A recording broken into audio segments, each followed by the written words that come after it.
Bonjour tout le monde. Mon nom est Simon Leclerc. Je suis très heureux de revenir vous voir aujourd'hui. J'ai une nouvelle capsule à vous proposer. Aujourd'hui, le thème, je vais l'intituler simplement Les preneurs. La capsule s'intitule Les preneurs. Mais puisque vous connaissez mes enseignements, vous savez que si on veut parler de preneurs, on va aussi parler de donneurs. J'enseigne beaucoup avec la dualité. Vous comprenez que dès qu'on se polarise d'un côté, dans notre dimension, bien sûr, dès qu'on se polarise d'un côté, on comprend qu'il y a toujours l'autre versant. On peut savoir que les gens qui insistent, par exemple, pour affirmer leur fierté d'être, je ne sais pas quoi, nationaliste ou une fierté de porter des origines irlandaises ou une fierté de quelque chose qu'on porte fièrement, si on est habité par la fierté sans trop le réaliser, on va aussi découvrir qu'à l'intérieur de nous, il y a peut-être l'inverse, c'est-à-dire une perte de sens ou une perte d'identité. Et tout d'un coup, on a besoin d'affirmer avec fierté quelque chose en compensation avec une autre réalité. Ça, pour moi, c'est la réalité de la troisième dimension. Ce n'est pas la réalité de notre âme, c'est la réalité de notre âme en voyage dans la troisième dimension. On doit composer avec la dualité. Je dis toujours que dans la dualité, l'énergie divine, elle ne circule pas.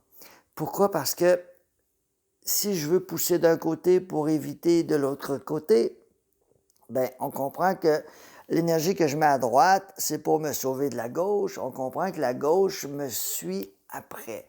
Dans mon livre, je les appelle les rameurs inversés. C'est une énergie qui me suit du côté gauche et là, je me sauve à droite. Puis il y a une autre énergie où, à l'inverse, c'est une énergie qui s'en va de l'autre côté, mais qui a beaucoup d'impact parce que je la traîne dans mes énergies. J'ai l'impression qu'elle n'arrive pas à s'arrimer avec ma présence. Donc ça, c'est la dualité qui fait en sorte que si on n'est pas en paix avec une situation, si on veut se polariser d'un côté, on se rend compte que de l'autre côté, il y a quelque chose à voir. Il y a un angle mort à vérifier. Donc aujourd'hui, j'avais envie de vous parler de l'énergie des preneurs, mais sous l'angle des donneurs. Parce que soit il y a des gens qui se sentent siphonnés ou qui se sentent pris ou qui sont pas capables de dire non. Tu sais, par exemple, j'avais des gens qui venaient me voir qui disaient ah, j'aime mieux pas parler à ma sœur parce que quand elle m'appelle, elle me demande des choses, puis là, je suis obligé de gérer ce que ma sœur me demande. Comme s'il n'y avait aucun espace pour dire non. Et je le comprends, je dis pas qu'il faut absolument dire non, je dis qu'il y a une charge émotionnelle qui nous dit, je sais pas pourquoi, mais quand cette personne-là me demande quelque chose, je suis obligé de donner. Donc, on peut bien dire, ah ben là, à partir de maintenant, c'est terminé, puis aller chercher un coach de vie, puis des gens qui vont dire, affirme tes limites, comme j'en ai parlé dans une dernière capsule, mais affirmer ses limites alors qu'une partie de nous se sent coincée dans une histoire où j'ai l'impression qu'il faut absolument que j'aide, que je donne, que j'offre à quelque chose à quelqu'un qui, lui, elle, est plus en mode de prendre. Donc, vous comprenez où je veux aller, les donneurs, les preneurs, ils vont ensemble. Ils dansent le même tango. Donc, ça se danse à deux. Donc, s'il y a un donneur et un preneur, on va comprendre que dans l'énergie, il y en a un qui croit le receveur, le preneur, qui croit que c'est normal de prendre, ça lui est dû, puis c'est comme ça, puis il regarde après tout ce que cette personne-là, elle a, puis pourquoi qu'elle aurait un privilège, moi aussi j'ai le droit, puis bon.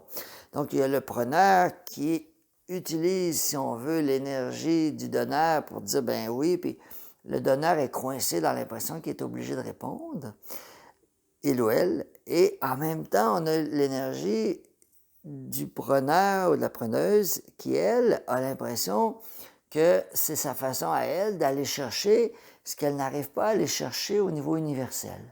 Il faut comprendre qu'il y a une nuance très fine à faire entre la compréhension que l'abondance vient à moi naturellement et qu'elle utilise des portes humaines pour venir à moi. Donc, bien sûr, c'est des gens qui vont venir m'offrir l'abondance, qui vont m'engager, qui vont me mettre dans des contrats, des projets. Et là, je vais avoir l'impression d'avancer vers mes buts.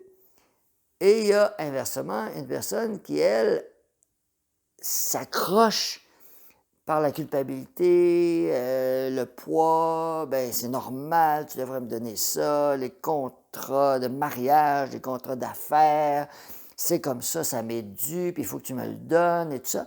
Et là, on est plus dans une dynamique où on a perdu la connexion avec la source, avec l'univers, avec l'abondance naturelle de l'univers, et là, on a l'impression qu'il faut qu'on s'organise seul. On se dit, ah, l'univers, là, il ne s'occupera pas de moi, là, moi, il faut que j'aille chercher ce que j'ai besoin par moi-même. Et la personne qui a cette dynamique-là, à qui elle va aller le chercher? À un donneur. Elle va aller le chercher à un donneur qui, lui, elle, va avoir plutôt l'impression qu'il doit quelque chose à cette personne-là. Souvent, l'énergie du donneur, on en voit des gens qui sont des mères Teresa, là, qui veulent donner partout, puis il faut offrir aux pauvres, puis tout ça. Et jamais je vais dire que c'est pas approprié, mais assurons-nous de le faire dans un élan du cœur. Pas parce qu'il faut, puis c'est épouvantable, puis tout ça, parce qu'il y a des gens qui vivent des expériences très, très évolutives à travers le manque, et jamais on va dire que c'est inapproprié. Personnellement, moi, quand j'avais 12 ans, mon papa a fait une faillite, et ça a été la catastrophe familiale, mais les apprentissages qui ont suivi ont été très formateurs pour libérer plein de mémoires des thèmes. Donc, si quelqu'un m'avait à 12 ans, sorti de la faillite pour m'amener vivre dans un château, bien honnêtement, j'aurais sûrement dit oui à l'époque, mais bien honnêtement, aujourd'hui, je vois que j'aurais raté une série d'apprentissages. Donc, je ne voudrais pas simplifier la pauvreté en disant qu'il faut sortir tout le monde de la pauvreté instantanément, bien que la pauvreté n'est pas un élément idéal dans une société qui veut nourrir une entraide, parce que la pauvreté génère un état de survie qui, lui, génère une préoccupation continuelle qui fait que la personne en survie n'est jamais disponible à créer son bonheur, sa joie, l'entraide et tout ça. Donc, on comprend que l'état de survie n'est pas intéressant sur une planète comme la nôtre, mais pas parce que ce n'est pas intéressant dans l'idéal que la survie n'a pas des leçons à apporter. Et en Occident, la survie est souvent associée à une préoccupation continue. Ça ne veut pas dire qu'on manque de nourriture, qu'on va mourir de faim sur un trottoir, mais il y a une préoccupation. Donc, tout ça pour dire qu'il y a l'énergie des gens qui sont dans cette expérience-là, et il y a les donneurs qui, eux, veulent aider ces autres personnes-là, des fois, à s'en sortir. Donc, c'est merveilleux. Je sais qu'il y a des gens qui offrent leur temps, du bénévolat. C'est merveilleux. La seule chose que je veux dire, c'est attention que ça ne soit pas fait par culpabilité ou par pitié, mais vraiment par un élan du cœur. À ce moment-là, il va vraiment y avoir une guérison, une ouverture, l'abondance va revenir par d'autres formes, et tout ça est merveilleux. Mais moi, où je veux en venir aujourd'hui, c'est vraiment la notion des donneurs par culpabilité. Donc, il y a le preneur, le donneur. Il y a la personne qui, elle, a dit, bon, ben là, moi, là, il faut que j'aille chercher plus de mon patron, il m'a mis à la porte, il faut que j'aille chercher les subventions, il faut que j'aille chercher je vais l'amener en cours, je vais aller chercher. Et je ne dis pas encore une fois de ne pas le faire, mais je dis juste que l'énergie de la personne qui a l'impression qu'elle n'est pas connectée à la source, donc elle va aller chercher avec une intention très claire des ressources dans l'impression que l'abondance ne circulera pas naturellement si elle ne s'en occupe pas. Donc, c'est ce que moi j'appelle les preneurs, mais ça peut avoir l'air péjoratif, mais pour moi, ce n'est pas un jugement, c'est un état d'esprit. C'est juste l'observation d'un état d'esprit. Donc, il y a l'énergie des preneurs qui, eux, sont plus en mode ça m'est dû, puis après tout ce que j'ai fait, puis regarde, c'est normal, puis. Et après ça, tu as le donneur qui, lui, de son côté, a l'impression qu'il n'est pas capable de dire non. Je reprenais l'exemple de la personne qui dit je ne sais pas pourquoi, quand ma soeur m'appelle, je suis obligé de répondre, puis je suis obligé d'accepter ses demandes. Bien, vous comprenez qu'il y a une dynamique qui se joue à deux. Un tango, ça se joue à deux. Mais avant de dire c'est terminé, je m'en vais me chercher un coach, comme je me disais, là, puis la personne va m'aider à m'affirmer devant ces personnes-là toxiques qui ont l'impression que tout leur est dû, il y a d'abord un rendez-vous. Le rendez-vous, c'est d'aller voir quelle est la partie de moi qui se sent coupable par rapport, probablement avec la personne qui est là ou ce qu'elle me reflète, et de donner un espace à cette culpabilité-là. Parce que si je fais juste dire c'est terminé puis je passe à autre chose, vous aurez compris que je vais traîner avec moi le problème. Je vais l'amener ailleurs. La sœur va partir, mais ça va être quelqu'un d'autre, un cousin, un conjoint, une conjointe, quelqu'un qui va revenir dans ma vie, puis on va sentir que c'est quelqu'un qui est un autre preneur, puis on va se retrouver encore dans le rôle du donneur, et là, on va comprendre qu'on ne sait pas pourquoi on est encore pris, puis là, on essaie de comprendre pourquoi j'attire toujours des gens qui prennent, mais à la base, le preneur prend parce que le donneur a l'impression qu'il y a une dette. Donc, un dit, toi, tu me dois de l'argent, imaginons-le simplement avec de l'argent, toi, tu me dois de l'argent, puis l'autre dit, ben oui, je t'en dois.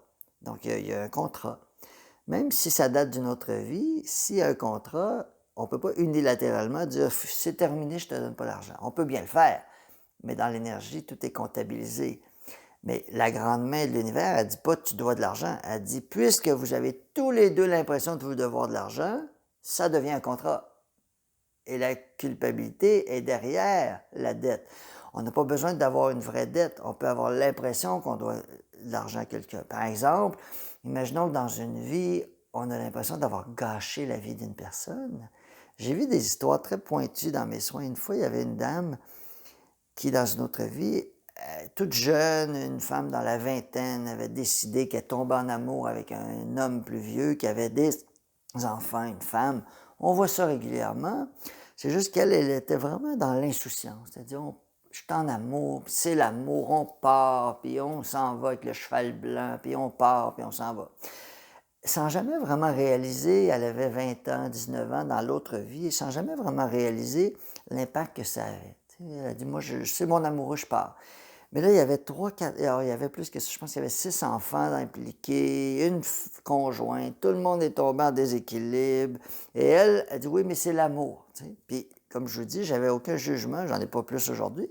C'est juste que cette dame-là, plus tard, est devenue plus mature, dans la trentaine, elle a eu des enfants, et là, elle a réalisé que son mari, son nouveau conjoint, avec les enfants, qu'elle dit, OK, là, elle dit, bon, moi, j'ai enlevé un mari d'une famille, puis je me retrouve dans une famille, je m'imagine si une femme s'en vient chercher mon amoureux, dans quel état je me retrouve? Et là, elle a commencé vraiment à réaliser ce qu'elle avait fait vivre à l'autre.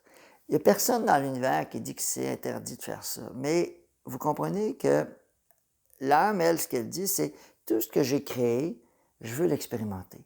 Donc, si j'ai créé de mettre en détresse une personne, ou j'ai participé au scénario, bien sûr, vous allez me dire le conjoint était actif aussi, je suis d'accord. Mais là, on parle de solidarité féminine. Une femme avec une autre qui a l'impression d'avoir gâché la vie de famille de l'autre, c'est un contrat. Vous comprenez? J'ai gâché ta vie. Donc, il y a une personne qui dit, ah, mon Dieu, après ce que je t'ai fait. Puis l'autre personne, qu'est-ce qu'elle dit? Elle dit, toi, excusez-moi, je vais dire un drôle de mot, mais toi, ma maudite, après ce que tu me fais. Et là, tout d'un coup, les deux femmes se retrouvent. Ça peut être deux sœurs. Elles se retrouvent dans la même famille. Et là, tout d'un coup, le contrat que je viens de vous donner. Il y en a une qui dit, hey, toi, là, après ce que tu me fais, tu me dois vraiment beaucoup. Puis l'autre a dit, ben oui, je t'en dois beaucoup, je comprends. J'ai gâché ta vie dans l'autre histoire. Mais là, personne ne s'en souvient. Dans cette vie-ci, c'est la sœur qui est en difficulté.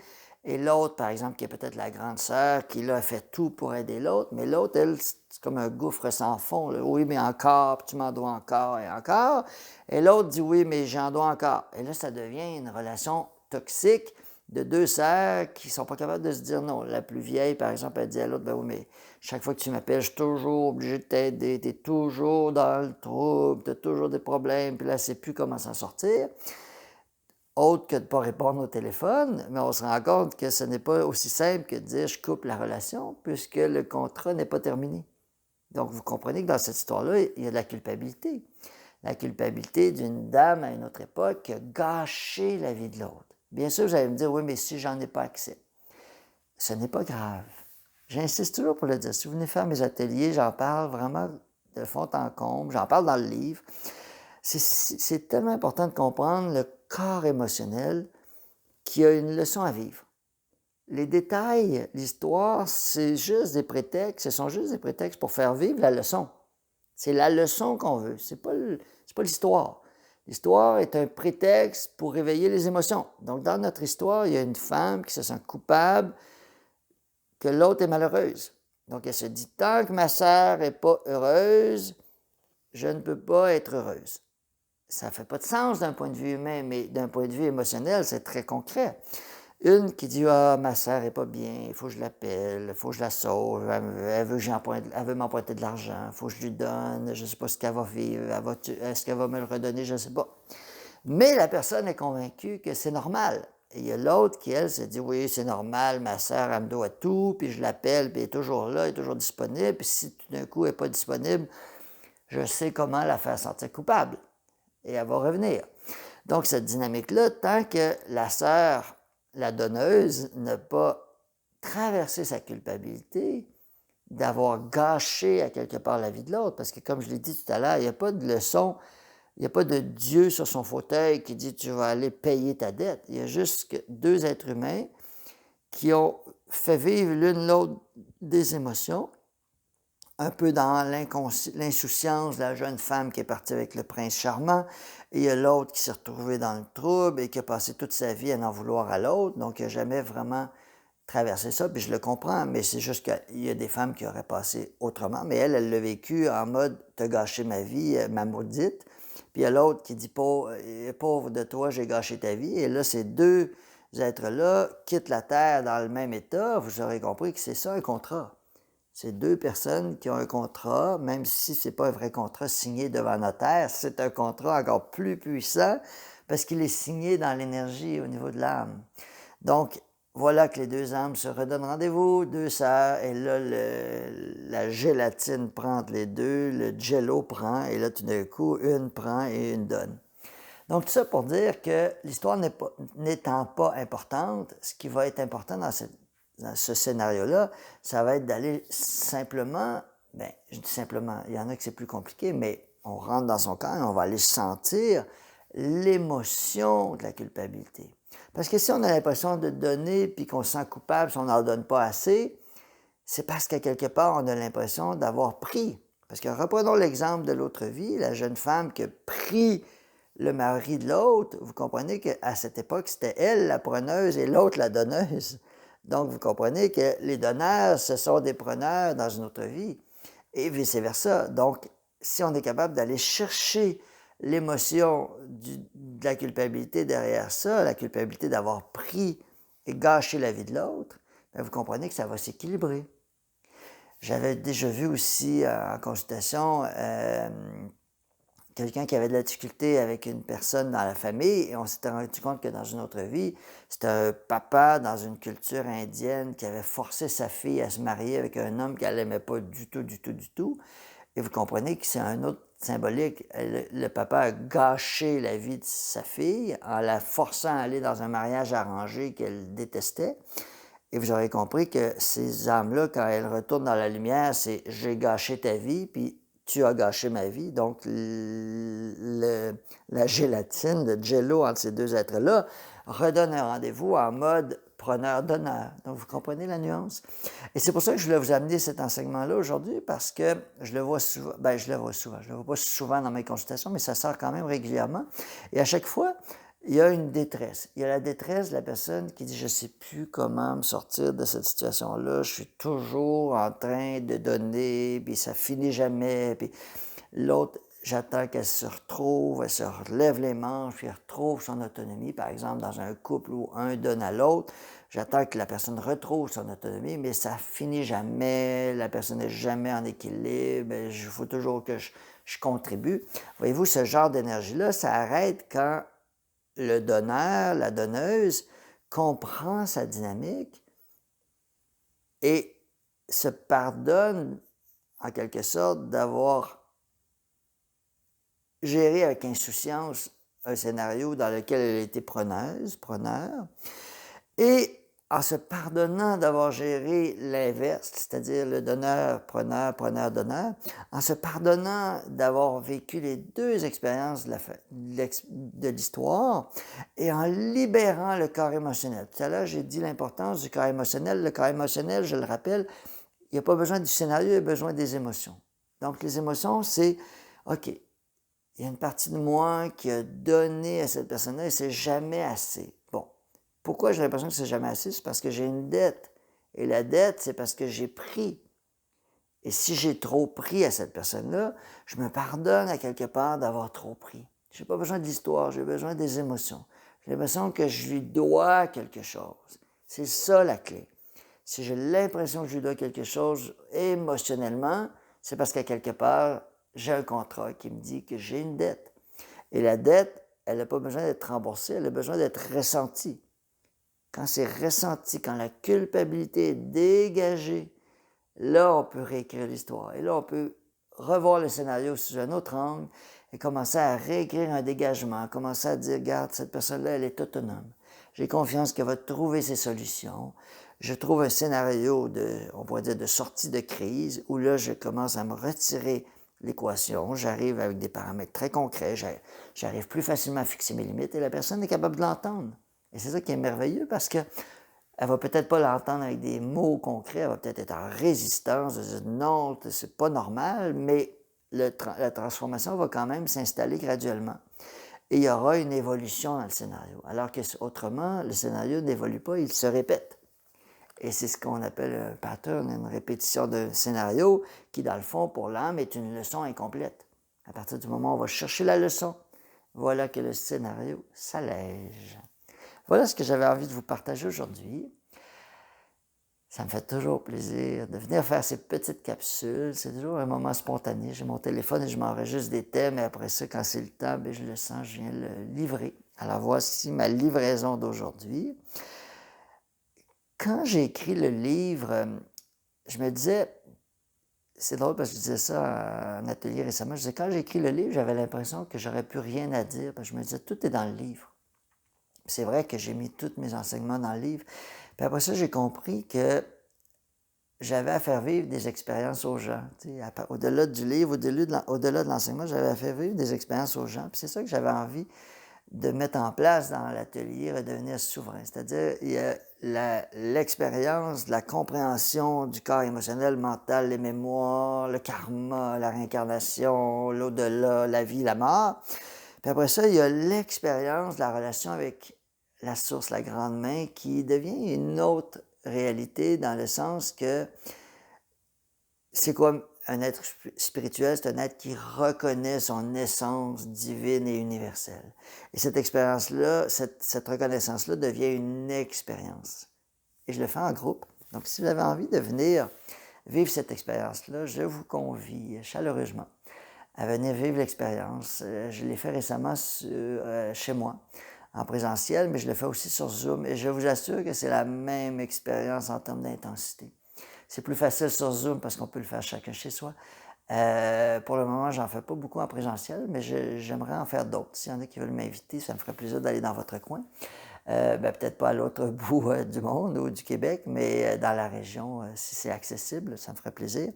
Et tout ça pour dire que le prochain, c'est le 6 avril. Je vais sûrement mettre une autre date. Donc, quand vous aurez accès à cette vidéo, regardez sur mon site, il y aura sûrement au moins une autre date quelque part vers la fin mai, probablement. Et si vous voulez venir me voir en consultation individuelle, ça me fait toujours plaisir de vous accueillir. Et voilà.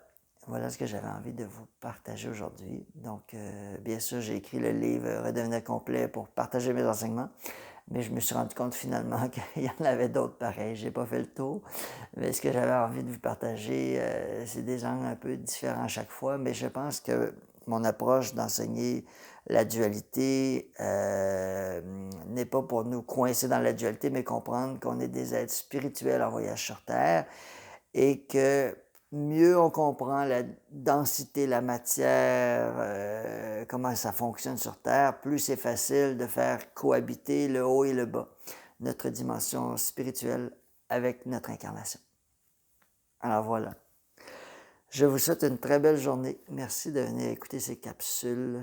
Je souhaite qu'elles se répandent. Et si elles vous touchent, j'en suis honoré.